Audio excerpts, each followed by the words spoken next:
안녕하십니까. 오랜 벗들이요. 김 교수입니다. 100년의 세월을 살아보니 인생은 긴 기차 여행 같더군요. 젊은 날은 북적였지만 70고개를 넘어서니 기차는 황혼을 향해 고요히 속도를 줄입니다. 가장 큰 후회는 돈이 아니라 내 영혼을 알아주는 벗 하나 없이 빈자리가 두려워 너무 많은 인연을 태우려 했다는 사실입니다. 황혼의 시기, 북적이는 소음은 혼란일 뿐입니다. 만나고 돌아오면 기운 빠지는 무의미한 관계들, 나를 잊을까 붙잡고 있는 식어버린 인연들이 주변에도 많지 않으신지요? 70 이후 우리의 평화는 주변의 고요함에 달려 있습니다. 사람이 많으면 맑은 기운이 흩어지고 낡고 병든 인연은 고인물처럼 생명수를 탁하게 만듭니다. 귀한 에너지를 밑빠진 독에 붓는 격이지요. 이는 외로움이 아니라 스스로의 운을 막는 일입니다. 이제 영혼을 위한 대수술을 시작합시다. 엉킨 인연의 끈을 과감히 놓아버리십시오. 비워야 채워지는 법, 잡다한 것을 떠나보내고 단 2명의 친구만 남겨두십시오. 그것이면 충분합니다. 아니, 그것만이 남은 생을 가장 품격 있고 찬란하게 물들일 것입니다. 첫 번째로 잘라내야 할 인연은 거칠애 뿐인 술 친구와 만날 때마다 신세 한탄만 늘어놓는 사람들입니다. 70은 인생의 겨울 입구, 60은 예전 같지 않습니다. 유한한 시간과 기력, 왜 남의 불행을 듣느라 낭비하십니까? 말에는 혼이, 소리에는 기운이 담겨 있습니다. 이는 우주의 이치입니다. 입만 열면 자식 흉, 세상 원망, 아픈 몸 짜증을 쏟아내는 친구들. 영적으로 보면 그들은 탁한 기운을 배설하는 중입니다. 여러분이 맞장구 치는 순간 그들의 탁한 기운이 맑은 영혼 속으로 옮겨옵니다. 그들은 가벼워져 돌아가지만 여러분은 이유 없이 몸이 무겁고 머리 아프며 악몽에 시달리게 됩니다. 이는 운기 오염입니다. 나쁜 기운은 집안 맑은 공기마저 흐리게 만듭니다. 애군을 스스로 불러들이는 꼴이죠. 제 친구 김서방 이야기를 들려드리죠. 사업으로 돈은 벌었지만 지독한 외로움을 품고 살았습니다. 혼자 있기를 못 견뎌 매일 사람들을 불러 모았죠. 집은 늘 북적이었고 그는 인기 많다고 믿었습니다. 제가 기운을 아끼게라고 충고했지만 그는 넘겼습니다. 70 중반 그가 뇌졸중으로 쓰러지자 친구들은 썰물처럼 빠져나갔습니다. 술과 유흥으로 맺어진 인연은 이익이 사라지면 흩어지는 법이지요.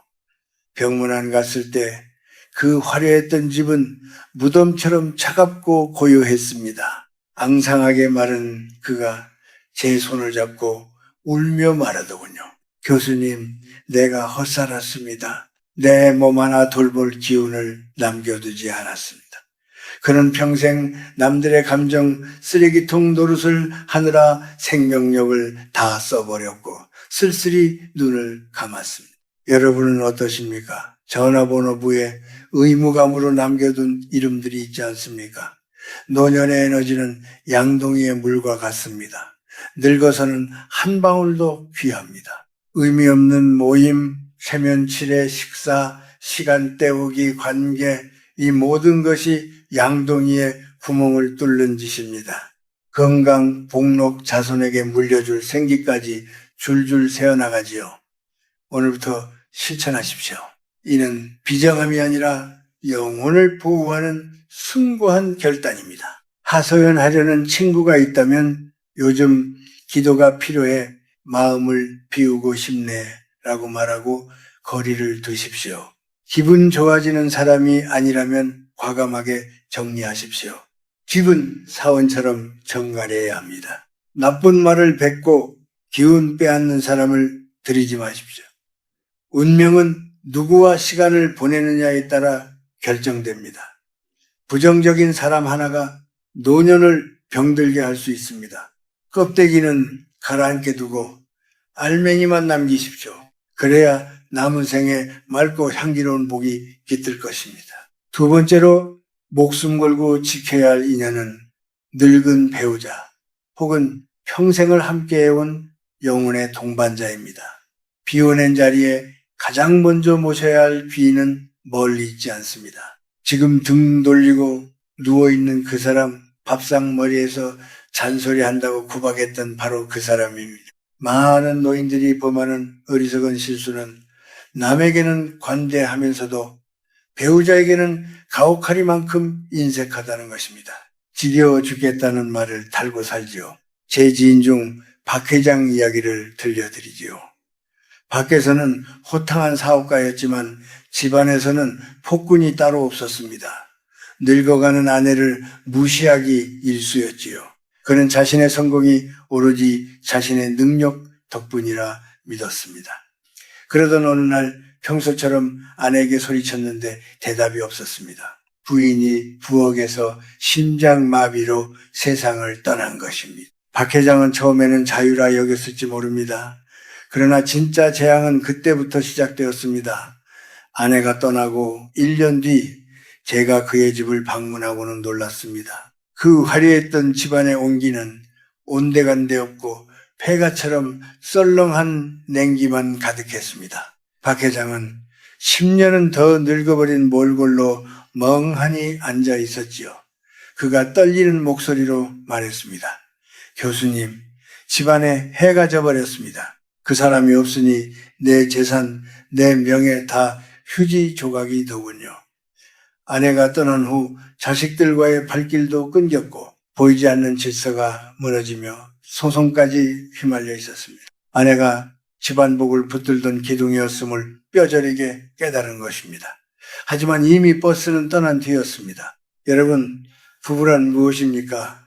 이 우주에서 가장 강력한 음양의 결합입니다. 젊을 때는 사랑으로 살지만 늙어서의 부부는 서로의 생명을 지탱하는 에너지 근원과 같습니다. 배우자는 인생의 기억을 공유하는 유일한 목격자입니다. 이는 엄청난 영적 힘을 가집니다. 내가 얼마나 찬란했는지, 얼마나 힘든 고개를 넘어왔는지 기억해주는 사람이 곁에 있다는 것 자체가 여러분 존재를 세상에 묶어두는 뿌리가 됩니다. 그런데 늙어서 배우자를 구박하고 미워하는 것은 내 집 기둥을 도끼로 찍어내는 것과 같습니다. 배우자에게 쏟아내는 독설과 짜증은 집안 공기를 찢어놓습니다. 집안에 흐르는 가운 자원이 찢어지면 병마가 들어오고 재물이 새어나갑니다. 머리 하얀 두 노인이 서로 등 긁어주고 차 한잔 나누는 평화로운 광경, 그것이야말로 세상에서 가장 강력한 풍수이자 최고의 부적입니다. 오늘부터 태도를 완전히 바꾸십시오. 이는 상대를 위한 봉사가 아닙니다. 여러분 자신의 말년을 위한 생존 전략입니다. 배우자의 주름진 얼굴에서 굽은 등에서 부처와 예수를 보십시오. 그저 세월의 파도를 함께 맞으며 낡아진 전우일 뿐입니다. 낡은 배일수록 함부로 하면 가라앉습니다. 아침에 눈을 뜰 때 속으로 3번 외치십시오. 이 사람이 내 생명줄이다. 이 사람이 내 복덩이다. 과거의 서운함이 떠오를 때마다 현재를 오염시키지 마십시오. 스스로 독을 마시는 행위입니다. 그저 살아 있어줘서 고맙소. 내 곁에 있어줘서 다행이요. 라고 읊조리십시오. 말이 곧 시가 됩니다. 배우자를 귀하게 여기는 순간 집안에는 황금보다 귀한 화목의 기운이 감돌 것입니다. 그 기운이 여러분을 고독사, 우울증, 늙음하게 비참함으로부터 지켜줄 유일한 방패임을 명심하십시오. 마지막으로 세상 무엇과도 바꾸지 말고 목숨 걸고 지켜야 할 두 번째 친구, 그것은 거울 속에 있는 사람. 태어난 순간부터 흙으로 돌아가는 그 순간까지 단 한 번도 배신하지 않고 여러분 곁을 지킬 유일한 동반자, 바로 여러분 자신입니다. 너무나 당연한 말 같습니까? 하지만 100년을 살아오며 제가 목격한 가장 슬픈 진실은 대부분의 사람들이 죽기 직전까지 이 소중한 친구를 외면하고 학대하다 떠난다는 사실입니다. 평생을 누구의 엄마, 아버지, 며느리라는 이름으로 사느라 정작 나라는 존재는 뒷전이었던 건 아닌지요. 자식들 먹이느라 나는 찬밥에 물 말아먹고 새 옷 입히느라 나는 늘어난 속옷을 끼워 입으며 그것을 희생이자 사랑이라고 믿으셨을 겁니다. 제 고향 친구 최 여사 이야기를 들려드리겠습니다. 그녀는 동네에서 보살로 통했습니다.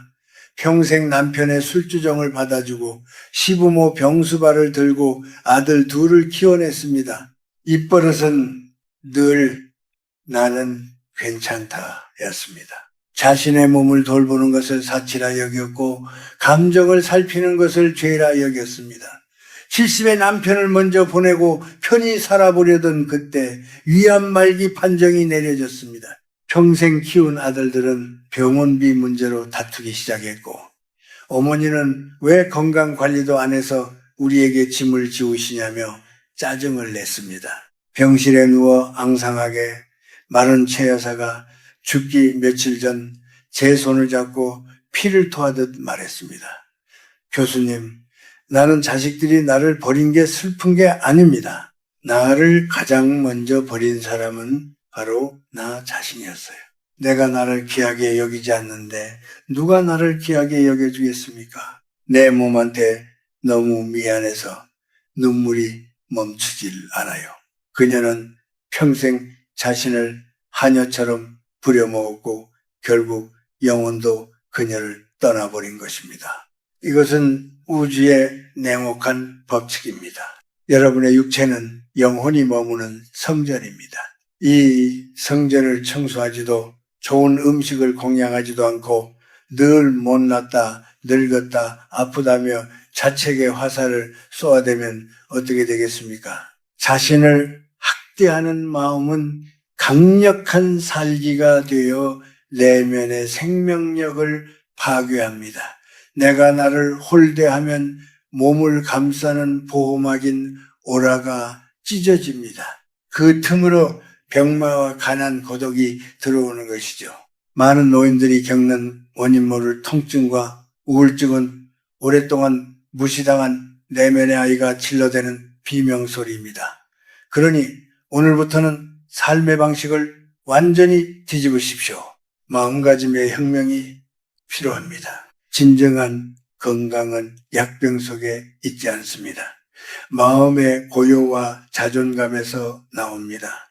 심신이 하나라는 말은 빈말이 아닙니다. 마음이 편안하면 막혔던 혈관이 뚫리고 내가 나를 사랑하면 죽어가던 세포도 다시 살아납니다. 이것이 내면의 기운이 회복되는 과정입니다. 이제부터는 가장 좋은 음식은 자식이나 손주가 아니라 여러분 자신이 드십시오. 옷장 속 아껴둔 가장 좋은 옷을 꺼내 입으십시오. 남에게 보이기 위해서가 아니라 거울 속에 나에게 예우를 갖추기 위해서 말입니다. 하루에 한 번 조용히 눈을 감고 가슴에 손을 얹으십시오. 그리고 말을 거십시오.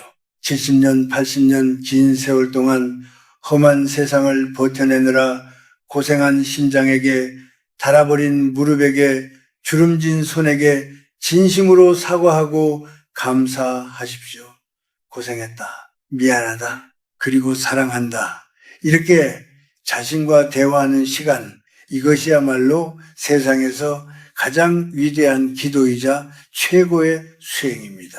스스로를 귀한 손님처럼 대접할 때 우주도 여러분을 귀한 존재로 대우하기 시작합니다. 그때 비로소 노년은 초라한 독거가 아니라 찬란하고 위험 있는 고독구도의 경지로 승화될 것입니다.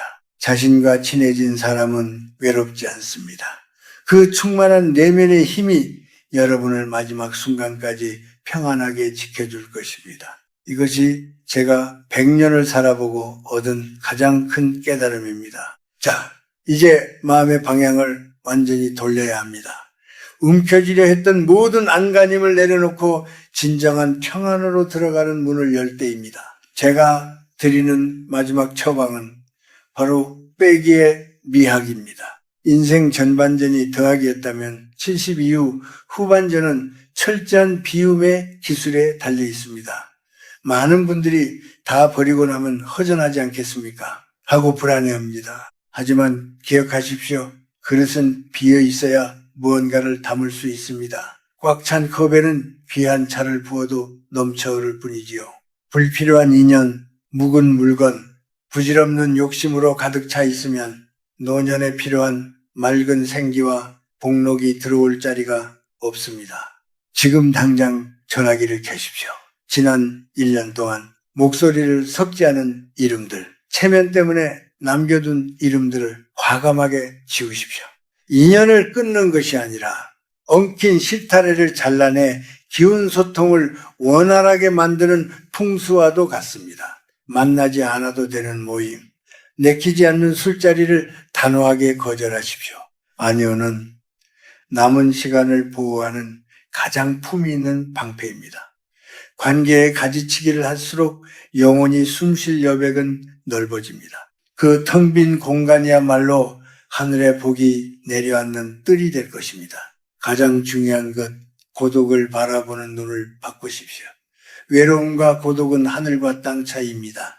외로움은 남의 관심에 목마른 구걸하는 마음입니다. 그러나 고독은 다릅니다. 고독은 타인이 없어도 스스로 충만한 상태, 홀로 있는 시간을 즐길 줄 아는 제왕의 마음입니다. 이것을 저는 고독한 황홀경이라 부릅니다. 70이 넘으면 누구나 혼자가 됩니다. 이는 형벌이 아니라 신이 주신 선물입니다.